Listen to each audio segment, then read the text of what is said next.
Welcome to a football show. Victory Tuesday here on the show. For just the second time all season, your Tennessee Titans won a football game.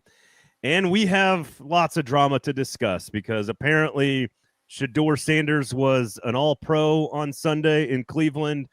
Cam Ward was terrible. Cam Ward reacted as such after the game. Fans think that this was a devastating victory for the Tennessee Titans draft stock. We got airplane media violations.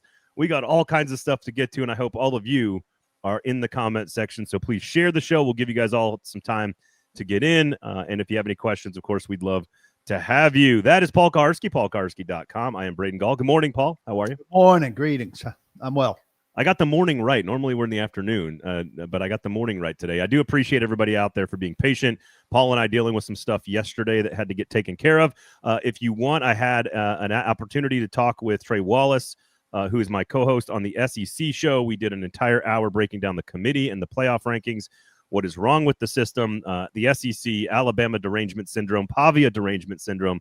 That was our Monday show. Obviously, we don't need to wait till Wednesday for that one, so make sure you go check that out, SEC Football Live, on the YouTube page as well. Share it on Twitter and Facebook also so that people can get in here. And, of course, Sinkers Beverages, our great and amazing, wonderful sponsor for five-time liquor store of the year. And obviously, sign up for the in-crowd. It is a fantastic customer appreciation group. They don't bother you very much at all, and the benefits are fantastic. You'll get notice of great allocation drops for bourbon. You'll get notice for the in-store tastings that they do that are all free. They've got events that happen throughout the course of the year that they will alert you to, but only if you are a member of the in-crowd. So please sign up there. Sinkers, over 40 years of serving East Nashville and the entire Nashville community, because you can search Uber Eats and have it delivered. So, all right, so much to talk about today, PK. And it kind of all works together. The conversation about Shedeur versus Cam works together, with Cam being upset with the win and the win tied into the draft slot falling 2 spots, which then, of course, is tied into the story that Will Bowling told on the air concerning the plane ride back. So we'll get to can I start with Shedeur first? Is that Sure. Sound like the right place to start? Okay. So drive this boat. I know that this might be a small complaint in this larger conversation that we're about to have today, but it does, and I know that we have to write headlines on YouTube and on tweets to get attention and to drive engagement. And I know when you're doing when you have to play the SEO game on the internet, which I do not have to do, but when you have to play the SEO game on, and you don't either at paulkarski.com. I do it a little bit, but to some degree, but like you don't have to. You're serving a subscriber base that pays for the content that you write. You're not trying to get into Google search like the way a lot of places have to do. In general, that's the medium that we are governed by. And it is clear that our country, thanks to Mel Kiper and to Dion, is, as football fans, obsessed with Shedeur Sanders, overly so that it doesn't make any sense to me. I know why it happens, but it disconnects. And the idea that Shedeur Sanders played some good football game on Sunday is comical to me. I went back and watched every play in the second half on Monday, and Cam Ward was not as good as Shedeur Sanders was in the last 2 minutes of the game. But up until the last 2 minutes of the game, Shedeur Sanders was not any better, really, than Cam Ward. Cam Ward wasn't great, but Shedeur Sanders wasn't either. He was at 45% completion percentage with 5 minutes to go in the game. He had a fumble on even the drive where the Titans gave him multiple penalties to get down the field to even make it a close game. He fumbles the snap on the 2-point conversion. 2:36 left to go in the game is when he hit 50% completion percentage for the day. He was like 15 of 36 or something like that going into those last 2 drives. They had 7 straight possessions in the second half where they had the lead and went 20 yards punt, 7 yards punt, 4 yards punt. I think all 3 third downs he was incomplete. Interception on the next possession, they're down 4. Punt on the next possession, -8 yard drive, down 4. And that doesn't include the fumble and the block punt on the next 2 possessions. I'm not anti-Shedeur. I don't want this to be an anti-Shedeur conversation. I want it to be a Titans fan conversation and media conversation where we use our brains and we don't acknowledge, like, this is not, oh my God, Cam Ward outplayed by Shedeur Sanders. he was better in the last 2 drives than Cam was most of the game. I do think Shedeur Sanders throws a far better deep ball outside the numbers, and that's a concern if you're a Cam Ward fan. But that's not what I'm hearing in this conversation, PK. Am I wrong about this? No. I mean, a lot of people come to me to want to carve up the numbers, how much yak there was for Sanders, and the drops for Cam, and put that into equation. And look, if you can look at it that way, I mean, it's certainly a factor when you pull in and look at the game more closely. But I point out, there aren't categories in the box score, in the regular box score, for yak and for drops. Like, his passing numbers are his passing numbers in both cases, and the win and the loss are wins and losses. You don't say for Shedeur, well, he lost, but he had 346 yards or whatever he had, and he was better numerically. And you don't subtract from his numbers because, look, for all these people that claim to be enormous football fans, have you not come to terms with the idea that you could throw a ball at the line of scrimmage and a guy could run 99 yards with it and it qualifies as a 99-yard pass? Or you could throw the ball 99 yards and it could be a 99-yard pass. And in the end, it evens out somehow, and that's football. Those are passing yards, and so it doesn't matter how he gets the passing yards. They qualify as passing yards. I don't think Shedeur was in any way brilliant in this game, but he found a way to get those passing yards. Cam found a way to, contribute to a win. In normal existence, finding a way to get the win is praised. It's glorified. It's the thing you want. Now, we're in this time-space continuum where people don't want that for the Titans, we'll get to that thing. But and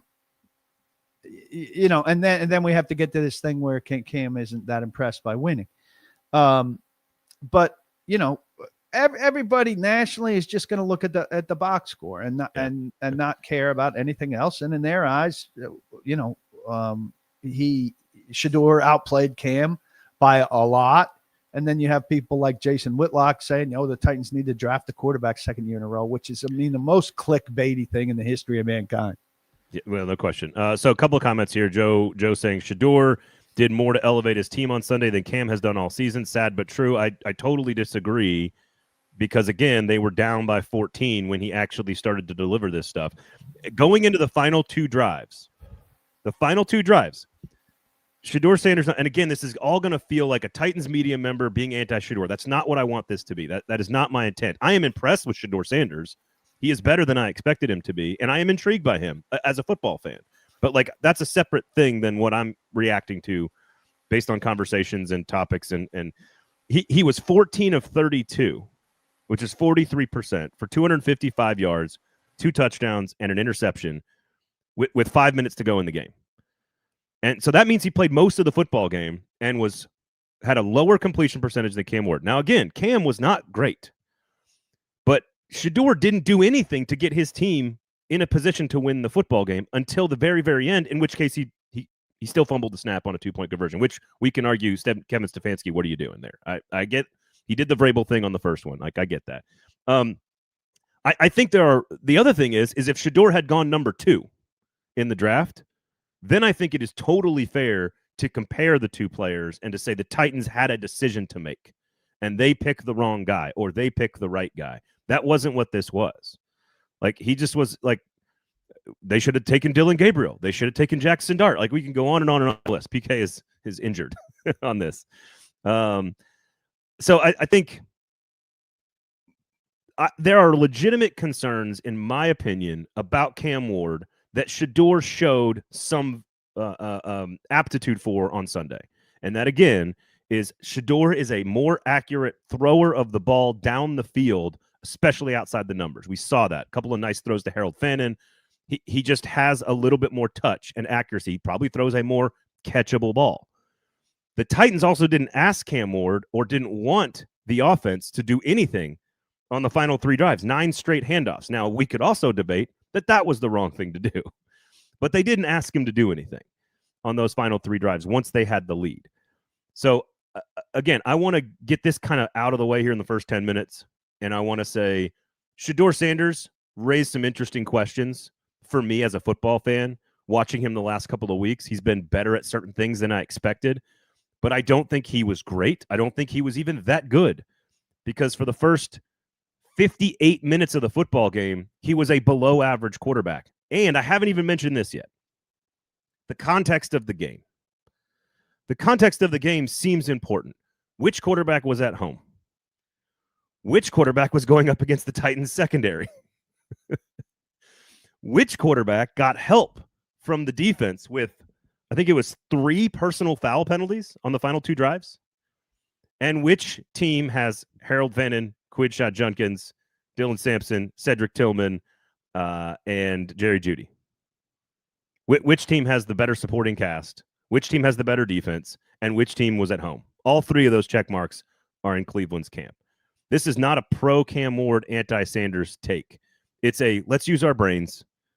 Let's use some context here. And the fawning over Sanders' performance, it doesn't sit right with me.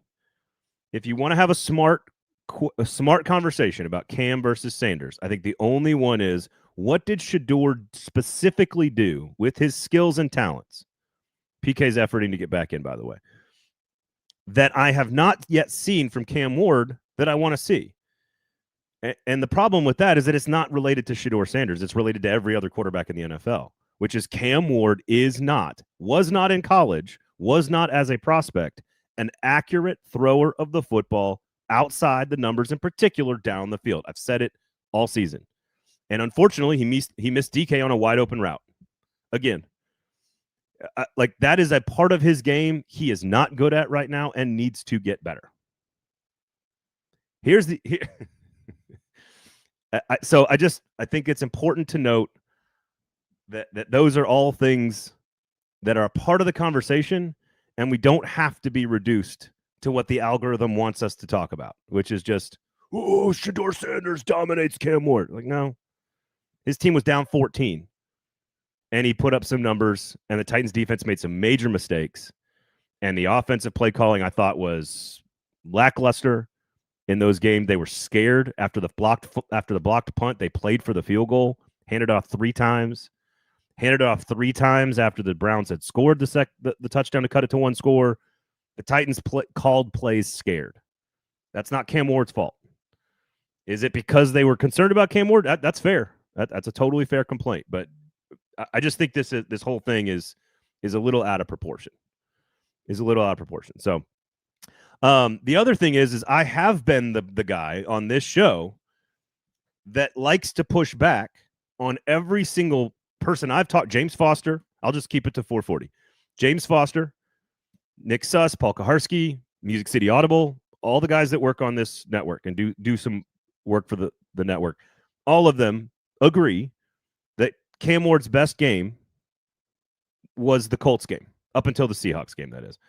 And so I know, Joe, you referenced this in the comments. Remember all the garbage stats from Cam versus the Seahawks. I don't think the stats were there. The game got close, within 1 score, I think, or they were almost within 1 score.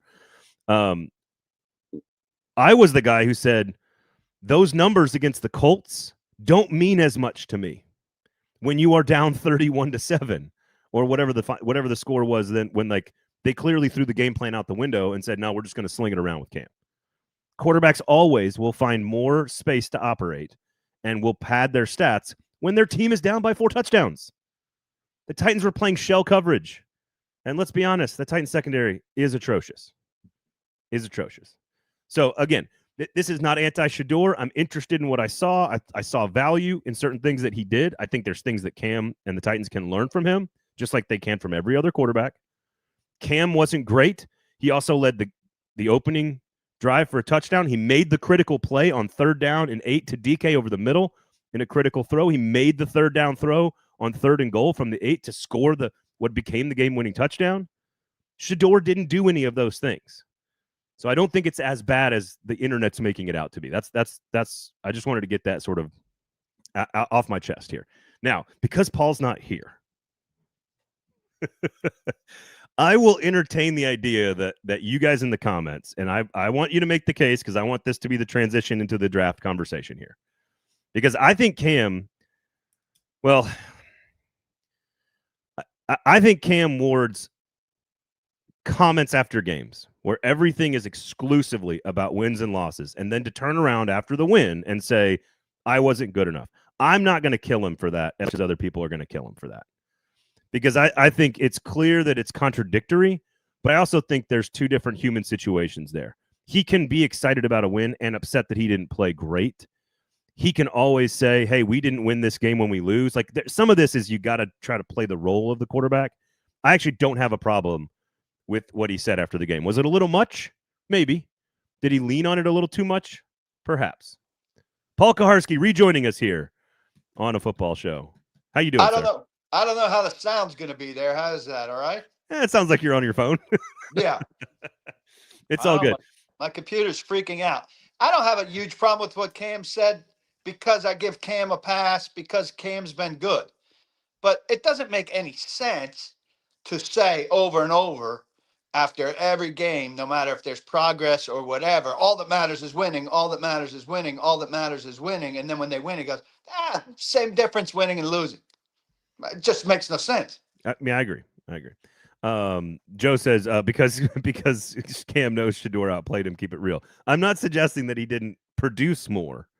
I don't think it's as simple as he got outplayed. But so again, don't you? Isn't there some element of this where it's like this is kind of what I expect from Cam Ward to some degree from a press conference standpoint, where he's going to kind of constantly downplay whatever it is that he thinks needs to be better. And I think that's just how he's wired, and I think that's why he did that. I agree, it's illogical to say wins and losses are the only thing that matters, and then to turn around and say, well, despite the win, I was terrible, and that's why I'm so bummed. I just think that's some of us, you're a cynic. I'm kind of a cynic. Like, people are wired in certain ways, and I think he is wired to always see the thing that should be done better. And I think that's actually a good thing for how he's wired in terms of developing as a quarterback, right? Well, he can articulate that in some way, shape, or form better than he did. He completely contradicted himself. And so for him to go all of those weeks saying it's all about winning, he doesn't have to be happy with the win. He can feel however he wants, but he has to stick to his theme there. And he strayed way away from his theme. So it didn't make sense. So that'll be a question tomorrow for sure. And I'll ask if somebody else doesn't. I'll ask Nick Holtz about it today. So I guess we'll get to the draft and the winning of it all, because that might be the longer conversation coming out here, and the progression of this conversation is now getting us to the reaction from the locker room to Cam Ward's commentary, which of course is full of 50 people with different perspectives and different personality types and different attitudes and demeanors. And Arden Key is we've talked about this. He is the personality, the joking kind of guy who keeps it light when it's needed to be kept light in the locker room. All right, let's start with laying out what happened. Will Bowling, who is the sideline reporter on the road, correct, for the Titans Radio Network. On the road. They had to divide 18-week 3-hour job into a 17-week 3-hour job into two. Okay. So he also hosts a morning show, in which case he has to put on a different hat and play a different role for his audience on 104.5 in the morning. And I have not heard the segment, so if you want to kind of tell people what he said, I don't know if you've heard it or not. But I've not heard it either. I read Easton Freeze's account of it. I did too. In which he, Bowling was telling it as like a playful story that Arden Key got on the PA system and said, winning is hard. Don't listen to Cam. Enjoy this. Don't listen to Cam. Which sounds exactly like something we would all say to our friends in a situation where, to me, that's a totally harmless thing that Arden Key did, in my opinion. I don't think it's harmful for Arden Key to say it necessarily. Right. I don't know what it does to team dynamics. I mean, but it's something that was said in the privacy of the team plane, which is a sacred space like the locker room outside of the 45 minutes that we're in it, and it's supposed to be completely private.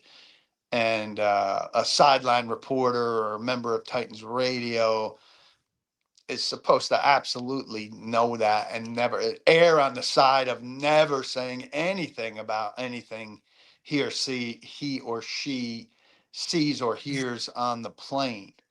And so that to me is a major, not to me, that to anyone who knows how things work, and apparently the sideline reporter doesn't know how things work, is a primo violation of how things are supposed to run. So I'm going to go back to my, like, the most memorable, like, I can't say this off the plane story without telling the story, hopefully, is during the 2017 Preds championship or to the Stanley Cup final run. There is a very, I think the statute of limitations is run out on this, perhaps. I don't know how you feel about this. I'm not going to give up too many details, but when they went out to Anaheim in the Western Conference Finals, Mike Fisher, the captain at the time, was very, very injured, like very injured. And I knew how Mike Fisher flew back to Nashville because of my relationships, both with the broadcast team and inside the team. And if I were to go on the air at any point during that week and talk about more than just saying, I think Mike Fisher is banged up and I think I don't know what he can offer this team in the championship game or game 6 against Anaheim to clinch and move on to the final. I think you can say it like, hey, I think Cam has a pretty good relationship with his teammates, and I'm sure they're giving him a hard time about what he said at the press conference because they have a good relationship. I think that's fair game to kind of say it like that. And so what I did when I came on the air, I think like the very next morning leading into game 6 against the Ducks, was I think I don't know how healthy Mike Fisher is. I think he's really banged up, and I don't know what he's going to be able to give you in game 6 in this critical situation. But I knew way more than that. But you learning something off of the plane is called reporting. You're not on the plane. Somebody on the plane saying it is a totally different deal. Somebody asked me about that. I reported that Rand Carthon was a big plane sleeper, and everybody resented the fact that he was sleeping while they were working because general managers work on planes coming back from games. But that's not me violating plane protocol. That's me talking to people who are on the plane and getting them to tell me about what happened on the plane. I of course there's a difference. I was the morning show host of the flagship radio station that had a relationship with the team. I got the information basically through the same avenues. And because I was a part of the flagship radio network and I had that information, and it never once occurred to me to ever divulge the specifics of anything that I heard or that I knew had happened on the plane. I think you're blowing up your information a lot. I don't think you were saying anything more than most people were saying. Okay. I'm just saying, like, that's one of my first moments in local radio where I had to kind of learn, like, oh, I've got this. I can't, there's certain things that we can't do with this because it was privileged information because of the flight. To your point, this is what I basically took away from it. That is a sacred place that when things happen on that plane, it is designed to be inside the plane permanently. What happens on the plane stays on the plane. I mean, I think there are probably some, I can't say this for sure, but I'm sure there are some coaches that are very hesitant, skeptical, reluctant to have radio station people on the flight, or maybe don't. Yeah, it'll be very interesting. So I don't think that's something that like you and I probably care more about than the fans. The fans probably appreciate the anecdote, and I don't think they understand maybe that there's a little bit of a violation there. I'm sure there's been a conversation with Will. And I know there has been. So that's going to lead us into the draft or the draft slot versus the winning here. And this also goes into analyzing the game to some degree. So before we do that, Sinkers Beverages, of course, please sign up for good bourbon opportunities. Easy for me to say here on a Tuesday morning. I'm out of whack. Sinkers Beverages, sign up for Uber Eats. You can then search Sinkers Beverages and have the booze delivered directly to your house. I had some folks, we gathered, some 440 folks gathered. They helped me out with a bunch of wine selections, a bunch of beer selections, and a bunch of RTDs, which are everywhere these days. There's some tequila soda that we had available. They've got literally everything. They've got good stocking stuffers with Christmas coming up and the holiday season coming up. So please go check out Sinker's Beverages. They got things for your bar. They've got great gift ideas, great stocking stuffers, great stuff for the office if you need to get gifts for the office around you, for people that work for you or above you. It's just a fantastic place to go shop for all your holiday needs. All right. Stillman was giving you a hard time. Stillman was giving Buck a hard time. Stillman was giving Zarzer a hard time. And the internet's giving us all a hard time about valuing a victory for this team. Now, forget about, to Arden Key's point, forget about Cam Ward's demeanor after the game.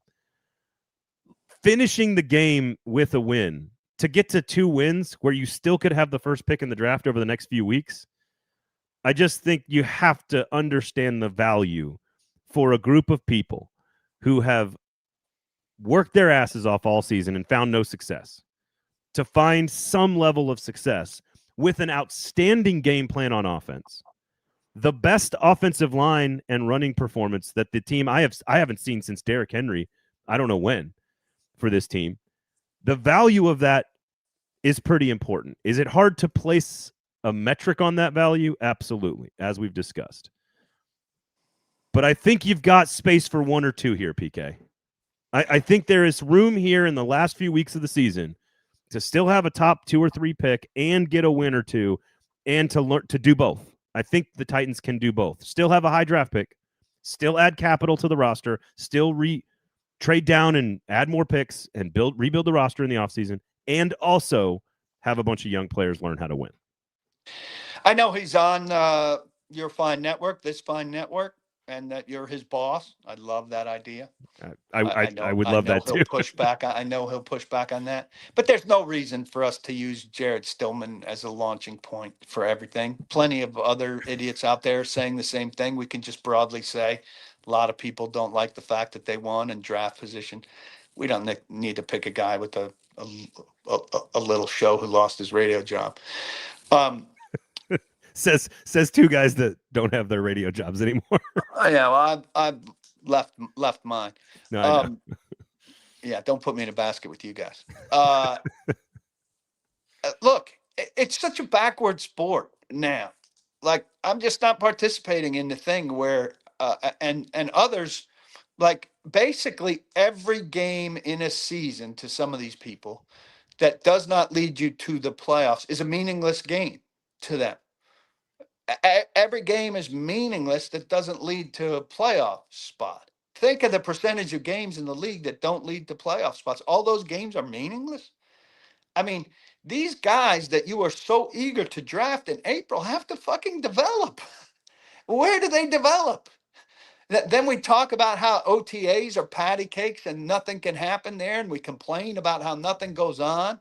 And we talk about how training camp is nothing compared to what it used to be. Where do you want them to develop? Where do you want them to develop? Do you take any time to talk about last year's number 1 pick, who you were fantasizing about getting the number 1 pick last year? Now we're done with that because we just love the draft. And so never mind last year's number 1 pick. We're done with that pick. Now we're on to this year's number 1 pick. And screw the development of this number 1 pick. Let's get on to the next one. I mean, you got to make some sense here. You've got 4 games left with this guy. Well, for those next guys to be any good, the quarterback they're playing with has to be better. And for the quarterback to be better, he needs game experience and to play better. When's he going to play better? In the spring when he's working on his footwork? That's going to help him. But that's not football. The football's now. We wait 32 weeks a year for the football, which is unfolding now. So if you want to root for them to lose, you can do what you want. But it doesn't make logical sense in the development of the football team you claim to be a fan of for you to sit there and root for things not to go well. Then what are you going to do next year when they still have holes? Oh, I loved this package of picks that they got when they traded out of number 1 or number 2, but don't play well because I need more good players next year. So don't develop. Everybody freeze because I want more high picks. See that circular nonsense? Yeah.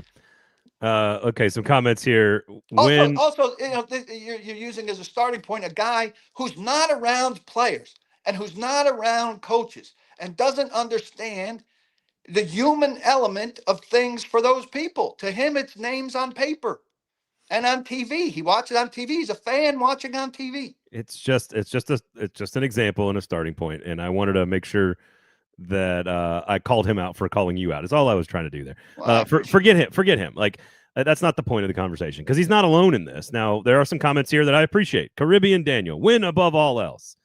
Francisco. Caribbean Daniel was driving me insane yesterday, not understanding the Will Bowling thing. Get him out of here. He doesn't understand any nuance. Caribbean, it's my show. You can stay.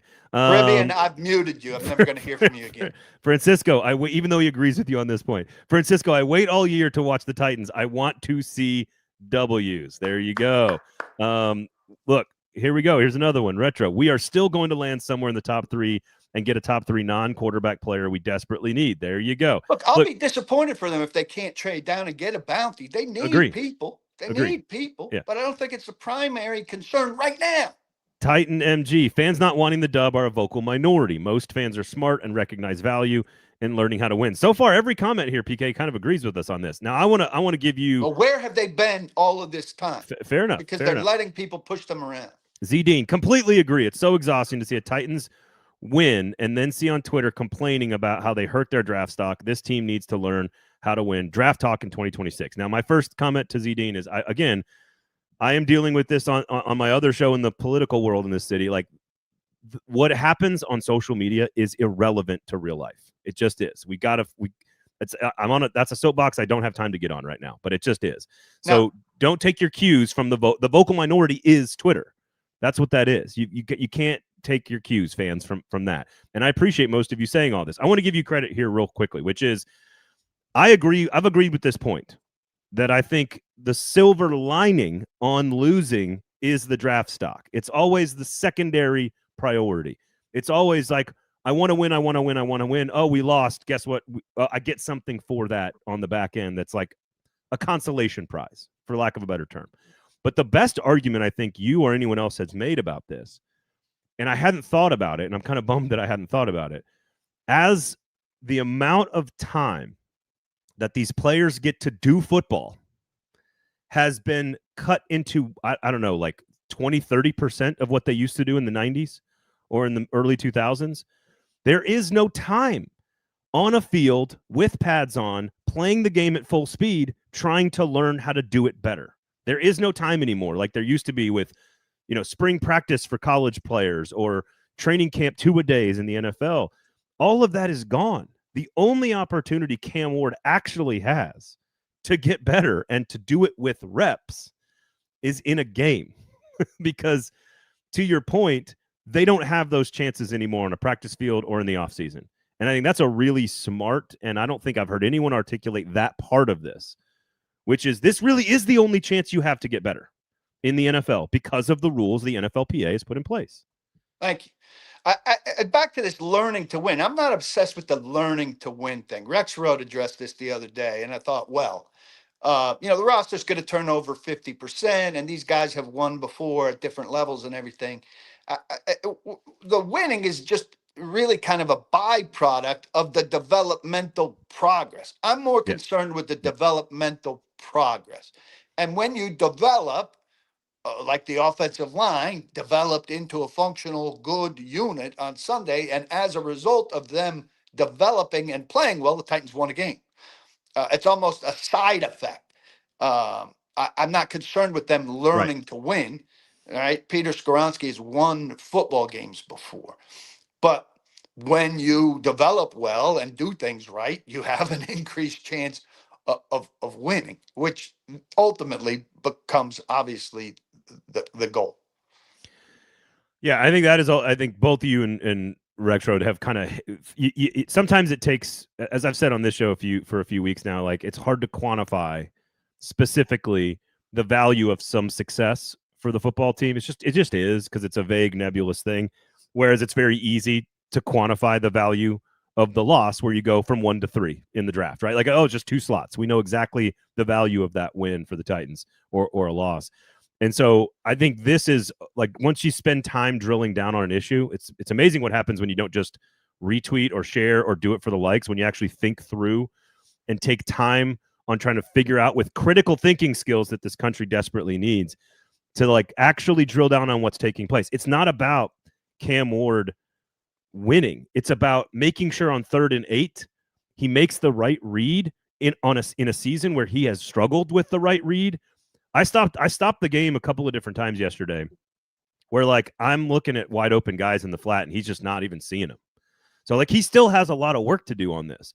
But in 3rd and 8 on the 8-yard line with the game on the line, he made the play. He made the right throw. He made the right read, and they scored a touchdown that eventually won the game. Yeah, and the other thing about this game with him, if we circle back to him, he's a big play hunter, right? That's what we've been told. Now, Van Jefferson lets him down on the 3rd and 8.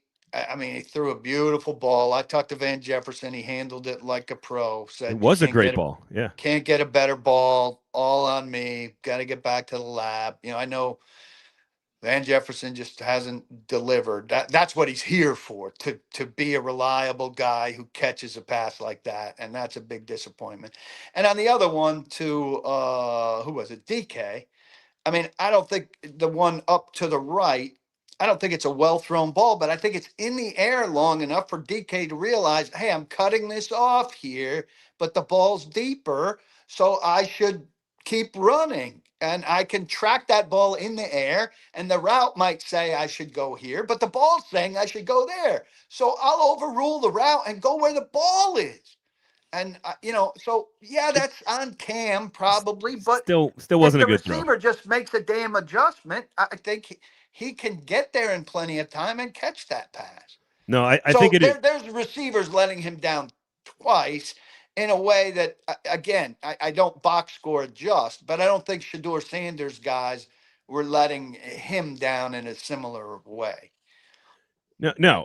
Look, I thought, if you want to take, not to go back to the Shedeur thing, but I've already said it twice and you weren't kind of around. I think the one thing that I would on break.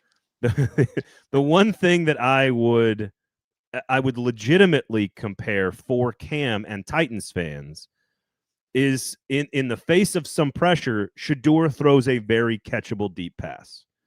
And I think that is something that, because it was front and center on the other side of the field on Sunday, that it made it more obvious. Because I don't think Titans fans, because I heard, not to call out Buck, but I think he said something. I don't listen to the show, so I might have been on social media. I don't remember where I heard it, but that like he was talking about the Chig throw, I think, down the field a couple of weeks ago. Oh, Cam is one of the better deep ball throwers in the NFL. I'm like, you haven't watched the games. You haven't watched him at Miami. You haven't watched him this season. That is the one thing he cannot do. He had one good one to Chig. That was an incredible throw. Like, it was an incredible throw. Guy in his face. Shedeur made 4 of those, yes, on Sunday. And so if you want to take something from Shedeur and kind of extrapolate and say, this is what I need Cam to do more of, I think that is the area that is most concerning to me about Cam. It's not the footwork. It's not the pocket presence. It's that if you are not accurate down the field, it's hard to fix that. Well, I think he's hard to fix that. Would you agree? I think he's better inside the numbers of the hash. Yes. And he was when he got here, right? And that was a concern I wrote in camp. Like, they weren't throwing outside and they needed to get to it. And that didn't seem to be his thing. So on the sidelines, he's particularly not accurate. And now he's thrown some sterling passes there, but generally his timing and ball placement does not seem. I agree with you. It's not one of his strong suits. I think one of the reasons somebody might say that is because the ball coming out of his hand is beautiful, and in the air maybe looks beautiful. Now where it comes down is not. I would even disagree with that. His ball goes like this. Yeah. I think the ball flutters. I think he's got weird placement. The really good throw to DK over the middle on 3rd and 10 in the beginning of the fourth quarter, where he dives at the numbers in midfield, which is a really big throw on 3rd down. It was well placed. It wasn't a pretty pass though. Like, he does not throw a pretty catchable ball. Like, you don't have to. Yeah. You don't have to be good. I disagree on a couple of things here. I'm more interested in out of the hand. I mean, Yeah, the that's release fair. That's is terrific. the guys were wide open for Shedeur. Look, there's one that sticks in my mind, Right. which The is Titans cornerbacks suck. I mean, that's no they're terrible. secret. They were wide open on some of those crossing routes. I don't disagree with that. They're running a bunch of digs, Yeah, short there was some layers, good outside coverage. really good stuff. But the one that sticks out to me was Harold Fannin was lined up kind of in tight along the line. This was, I think, on the second to last drive, maybe, or fourth. It was second half. And after the coverage swaps, because I think there was like a release difference. Amani Hooker ends up man to man on him. And Amani Hooker is in relatively decent coverage, but he is trailing. So Fannin stacked him, got on the other side of him, and created a window for Shedeur. That is an NFL window. That is a small window by a tight end on a safety where he's got half a step. So yes, technically in the NFL, he's open. But you have to be an accurate thrower to make that throw. And I have not seen, outside of the one to Ridley against Arizona and the one to Gunnar Helm down the sideline against Arizona, Shedeur made that throw perfectly to Harold Fannin. Not wide open, just barely open. But those are the windows you have to hit in the NFL. And Cam has not hit them enough this year in that situation. That's the thing that's most concerning to me.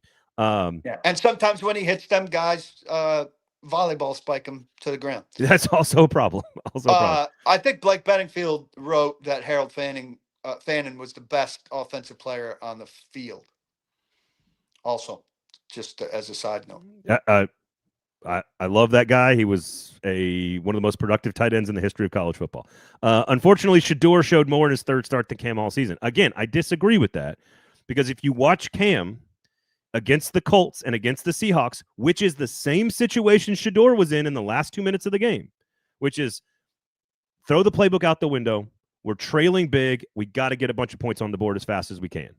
That is not real normal football scenarios. Not playbook. Cam was very good against the Colts in a blowout situation. Cam was very good against the Seahawks in a blowout situation. You want to know why? Because defenses changed their coverages. Well, it wasn't a blowout situation against the Seahawks, right? They played the Seahawks well. But they were down, but it was 22-3, I think, or something like that to start the third quarter. And so my point is when you're up by more than 2 scores, your defense sometimes changes. The Titans changed their defense. And, oh, by the way, gave Shedeur 3 personal foul penalties on those last 2 drives. So, again, this whole idea that Shedeur was this is against the Titans defense at home. And it was not good football until the final 2 minutes for Shedeur. So I want Titans fans to be like, well, our guy wasn't that bad. It's kind of what I want Titans fans to feel. I can't believe I'm the positive guy. You know what else we should be positive about outside of Sinkers Beverages and paulkarski.com? Offensive line? The offensive line and the game plan and Tony Pollard. I have not seen a play, PK, after the interception. The play that busted wide open and Tony Pollard walked into the end zone from whatever it was, 35 yards out. I have not seen a play like that from this team all season. No. The game plan in the first quarter was good. They stuck with it. They were conservative on the final 3 drives. I don't love that, but it worked. They handed the ball off, or they ran the ball 9 straight times on 3 straight possessions to end the game, 3 of which were a kneel down. The game plan was good. The offensive line was great. Tony Pollard was excellent. It was a career day. We should acknowledge that. Absolutely. And they had some fearlessness and confidence with what they were doing and doing early. They put Spears out, wide with Garrett, let Spears chuck Garrett, run past Garrett, and had Cam throw it to Spears in the space that Garrett vacated. I mean, that creates a helplessness for Garrett. You do that a couple times, plays like that a couple times, and that starts to get somebody like Garrett frustrated. He there's nothing he could do there. And in his post-game press session, he said, they ran the ball a lot. You can't get a sack on a run. They did great work on him, really. The way they blocked him in the run game, ran towards him cleverly, ran away from him where he had a long way to go to get involved. And then the way they pass protected, I mean, the ball was out quickly. And he, had a lament about that, like all good pass rushers do when they're slowed down. But the Titans' very effective plan going into the game, which is a big accomplishment in itself, an ability to shape the game that they could stick with what they were doing, and an ability to execute what they wanted to do. It's rare for this team to be able to do those three things. And I see some comments about Corey Levin. I think they should absolutely find a way to keep Corey Levin in the lineup. I mean, he's been just flat out better I than agree. Cushenberry. I agree. This is a player, Myles Garrett, who had 5 sacks against Drake May a couple of weeks ago. He had 4 sacks against Lamar Jackson a couple of weeks ago. He had 3 sacks against the Raiders a couple of weeks ago. If you hold him to 1 sack, you have done your job. Absolutely. Absolutely. 1 sack against San Francisco. He's a monster. Plus, Dan Moore has historically had trouble with him. He's given up 2 and 3 sacks to him in the past. The Titans kind of carved out a Myles Garrett exemption for him almost when they signed him. Well, he's a pretty good left tackle in the league. He goes against Myles Garrett twice a year up there. Well, nobody stops Myles Garrett, right? It's like, we don't play Myles Garrett. Oh, well, you do. The schedule does offer you.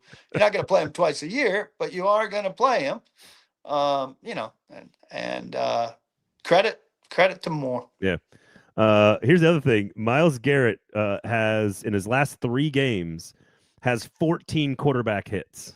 He hit Cam Ward twice, I believe. One was the sack, and then he got another one. So again, I just think we've had very few moments like this, PK, where we get to come on the show after a game, win or lose, and say, man, that was really smart stuff. That was a good plan, good execution. The coaching staff, the players, the productivity, and the result all lined up. And we don't get to do that very often. So I think when it does happen, even though that's a very low bar in the NFL and needs to happen more, the fact that it happened against a very, very good defense on the road in bad weather. Again, Shedeur didn't have any of those problems. Shedeur was going up against the Titans defensive secondary that's terrible with better players at home. Cam did it against Myles Garrett on the road and with no receivers really to speak of. The question, as it's been after any good Titans moment this season, as rare as they've been, is can they sustain it? Can they build on it? And the answer is there is absolutely no effing reason to believe that they can or will. They've not shown us any follow-up performances in the last 2 years to suggest they can sustain it. They were drunk with success after what? Was it the Houston game where they then went to Washington and they were cold? They came off that Seattle game a couple weeks ago where they played rather well and laid a complete egg against the Jaguars. They're going to San Francisco where the 49ers have been patching things together brilliantly despite some ridiculous injuries. Super well coached team in the playoff race very much. Cross-country trip. Every reason to have this sort of letdown that the Titans have after something good happens. I assume Jay Sanders is related to Shedeur. Bo Nix, 176, 1 touchdown, 2 interceptions versus the Titans. Shedeur, 364 and 4 touchdowns with an interception. First of all, that Titans defense included like 4 players it doesn't have now. Yeah. Three starting cornerbacks. Three starting Sneed, McCreary, Draymond Jones. They had players. Brownlee getting penalized in that game, which was the beginning of the end. Again, Shedeur Sanders, 14 of 32 for 255, 2 touchdowns and an interception with 2:36 to go in the game. Just again, I just want to point that out. This is not anti-Shedeur. I'm very interested in watching him play. I'm interested in watching what he can do. I think it's an interesting story. Do I think he gets outsized coverage and takes over our brains because we are deranged by the internet? Yes, I do. Here's the interesting thing. So Nick Suss suggested if they trade down, and this is not something he wants them to do, but he sort of framed it as like, I'm not opposed to this. And I don't think it's going to happen. So just bear with me for the sake of the conversation here, which is if they trade down and they have extra first round picks, he goes, man, I would really like it if they took Jeremiah Love, who's the running back out of Notre Dame. We're not going to analyze the specifics of it, but his theory, and I am totally on board with this, and it's not because it's the Titans brand or MO or past path to success. Though it is. It absolutely is. But I think having going to this place where we don't need Cam Ward can be like Brock Purdy, where he can be like a little athletic every now and then on a third down. He can be 17 of 22 passing for 196 yards and a couple of touchdowns, protect the football, and lean on a power rushing attack the way the Titans kind of always have. Not because that's what they've always done, but because I think it's their quickest and easiest path to finding success right now. Find another offensive lineman, maybe an interior mauler that can help out with Zeitler and or Cushenberry's departure. Find another running back, either Breece Hall, as you've suggested, or somebody later in the draft. Continue to put pieces around Ward and lean on, we are going to physically bully you at the line of scrimmage. I just think that is the way Cam Ward will find the most success. I've campaigned outright against this last week. Just because if you go Jeremiah Love, you have again passed with your highest pick on positions that you have just not addressed forever. For the record, that's not the suggestion. It's the second first-round pick. Like, it's pick an edge or receiver. Oh, he's not lasting till 18. I agree. Or whatever. So it's not in play. I agree. But I mean, I like the idea. I say, go the Breece Hall route, buy yourself a couple years, fill up these other positions, edge, corner, receiver, and in 2 years, you'll be in position to do a Chris Johnson, Eddie George, Derrick Henry pick. That's totally true. So I tend to agree on, like, honestly, I think you're okay not taking Jeremiah Love and doing it either through free agency or later in the draft. And frankly, I think you'd be fine taking him with the second pick at number 20 or whatever it is. But I agree, he's not going to last. The theory and the philosophy is what I think is interesting. Yeah, which they I think have to run. They have to find a way to run better, period. I'm big on Cam getting a receiver, but maybe I've underemphasized. They absolutely have to help him with the run game. Now, the degree to which we're talking about them helping him with the run game does suggest we're not anticipating him being as good as he should be, right? They need to run. Every quarterback needs a run game. But the number one pick in the draft should, in year 2, be equipped to carry his team without having, a top 5 run game. That should be a luxury, not a necessity. I haven't done this exercise, so I'm hesitant to do it like right off the top of my head. But who are like the best 5 to 8 running backs in the NFL? Like most talented, most impactful player. I mean, Jonathan Taylor's at the top of the list. He was an early second-round pick. I think he was like pick 42. He was in the 40s, I think, when he was picked. Saquon's dropped off. He did have a big run last night. But last year, obviously, he keyed that whole thing for Philadelphia to win a Super Bowl. Was he he was a first-round pick, right? I think so. But, I mean, they got him as a free agent, obviously. So what I'm trying to figure out is, like, Travion Henderson was a second-round pick, I think, for the Patriots. Josh Jacobs was a guy that was taken. I can double check here. I think he was a first-round pick, was he not? Of the Raiders? But the Chiefs haven't spent value picks to help Mahomes in the backfield, and you call that a special situation, if you will. I mean, James Cook is a premier example. He's a second-round pick, 63rd overall. What I'm trying to get to, Kyron Williams is good.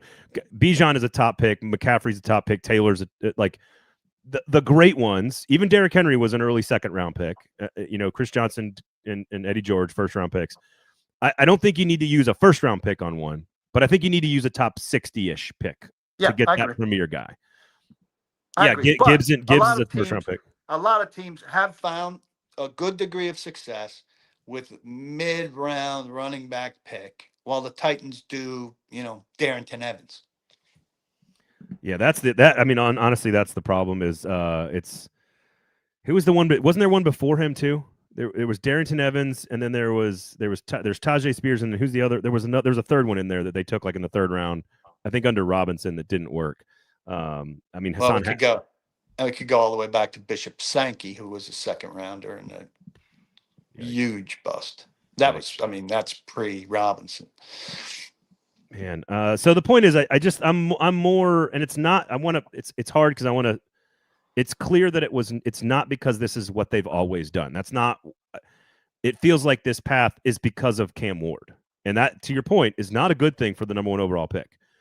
But if you want to avoid Cam Ward going and being good like Sam Darnold or Daniel Jones or somebody else somewhere else in the NFL, maximize his help. You got to be patient with him. And you got to maximize the health. There's no question about that. Let me see here. Now I've got this is going to really upset me because I feel like Haskins was a 4th-round pick. I forgot about that. He was absolutely a 4th-round pick. So that's three picks in the 4th round or earlier that have largely done nothing for the team. Spears has some talent. So yeah, Haskins, did some things on special teams, but he was never a contributor out of the backfield. Jonathan Taylor was a 2nd-round pick. Him and Michael Pittman were picked within like 8 picks of each other in the 2nd round early. They're in the 40s. So, all right. Anything else we want to add here? Look, I appreciate all you guys being patient, getting to us on Tuesday. Paul had some stuff yesterday. I had some stuff yesterday, so we apologize about that, but we do appreciate your patience. Obviously, don't take all of your Titans fandom cues from the internet and from social media. We just small piece of advice there. Do take all of your beverage cues from Sinkers and go sign up for good journalism at paulkarski.com. What else you got for the good folks? L'Jarius Sneed, not a major development yesterday at a hearing, but the plaintiffs in this civil case do want to talk to Titans people. They believe that he talked in short order to, director of player development with the Titans or with Brinker or with Borgonzi or with Callahan. And they want to talk to those people. So, this case, which is a huge pain, both the criminal and the civil case is a huge pain in the Titans' ass, could prompt these guys to be deposed, which is not a fun process. No, it is not. Have you ever been deposed? I've never been deposed. I was deposed one time. It's not fun. I was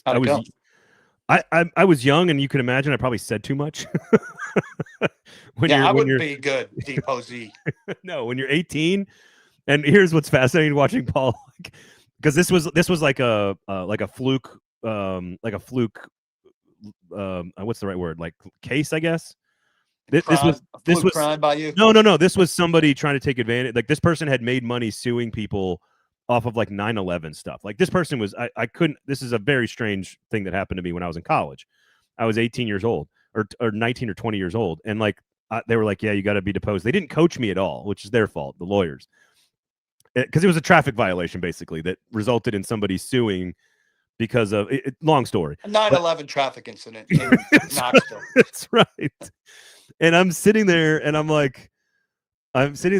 they're like asking these questions, and I'm so like incredulous that I'm having to answer these questions, and I'm like, of course I did that. I was driving a vehicle, like I parked over here, and then I backed up to see if everything was okay. Like, what are you talking? And the lawyers are looking at me like, and I was like, this is stupid. What are we doing? Fun times. They had to settle, I think she actually got something out of the deal, but the 9/11 was unrelated to my incident. All right, just calm down, big guy. All right, Z Dean, Rand's free agent class has been a shit show. There you go. I do like Breece Hall a lot.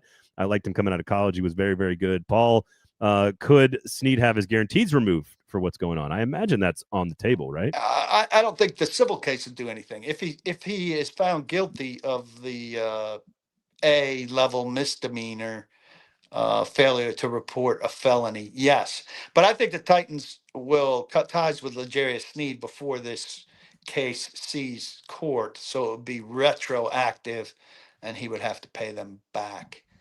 And they're not desperate for money by any means, so nothing hinges on that. It'd be a nice, quote-unquote bonus for them. Oh, God. I do think the Colts are taking on water, and certainly now that Daniel Jones is out for the rest of the season, it does feel like it's Jacksonville and Houston surging into the leadership spot there in the South. No question about that. I think they might both get it. I think they do too. Quick thoughts on Phillip Rivers' workout. That's not a real thing, is it? I mean, the most interesting thing to me is he is on the ballot right now for a cut down to 15 Hall of Fame candidates who will be presented in the room when we have our meeting. So if he makes that cut down, which I suspect he will, we'll discuss him. If he gets in, he's a Hall of Famer. If he doesn't get in and he plays for the Colts, I think his clock gets reset to 5 years and he can't get back in the room for another 5 years. Is that worth it to him? Like, I don't know what guys think about their Hall of Fame status and everything. It's been 5 years since he played. He's eligible for the Hall of Fame because he's been out of the league for 5 years. That's the best guy. I mean, look, get who you can get. I mean, but isn't there a guy who's been out of the league for 2 years? Right. Like Ryan Tannehill? I was gonna say, somebody said in the comments, read somewhere where his oldest kid is about the same age as Riley Leonard. I would not be surprised at that. Doesn't he have like 9 kids?